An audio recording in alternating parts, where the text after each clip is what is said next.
ساتھیوں نے کہا کہ ہم اس پارٹی کی جو ہے اناؤنسمنٹ، تحریک کی اناؤنسمنٹ لاہور کے بجائے مزار قائد کراچی سے کرتے ہیں، لیکن آپ نے وہاں کسی سے مشورہ نہیں لیا اور اپنے ہی رائے تھوپ دی ہے۔ ایسا نہیں، یہ اگر آپ ایک گروپ میں اپنے رائے تھوپ رہے ہیں تو کیسے ہو سکتا ہے کہ آپ ملک میں نہیں گروپ میں تو نہیں میں رائے تھوپ رہا۔ دیکھیے اس میں آپ یہ سمجھنے کی کوشش کیجئے کہ جمہوریت کا مطلب یہ ہے کہ جہاں جتنے لوگ موجود ہوں ان کی اکثریت کی بنیاد پر فیصلہ کر لیا جائے۔ تو چونکہ ابتداً اس پارٹی میں ایک آدمی جس نے اس تحریک میں جس نے اس کا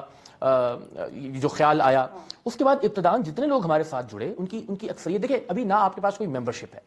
نہ آپ کے پاس کسی طرح کے کوئی عہدے ہیں، نہ آپ کے پاس کسی طرح کی کوئی کمیٹیز یا بورڈز یا کوئی ایسے فورم ہے کہ جن کے اوپر مطلب آپ کمیٹی بورڈ تشکیل دینے کے بعد آپ پیچھے ہٹ گئے۔ میں وہی آپ سے عرض کر رہا ہوں، یہی بس سمجھانے کی کوشش کر رہا ہوں کہ بس جب یہ کوئی ایسا ایک پروسیس کمپلیٹ ہو جائے گا کہ جس کے نتیجے میں یونین کونسل سے مرکز تک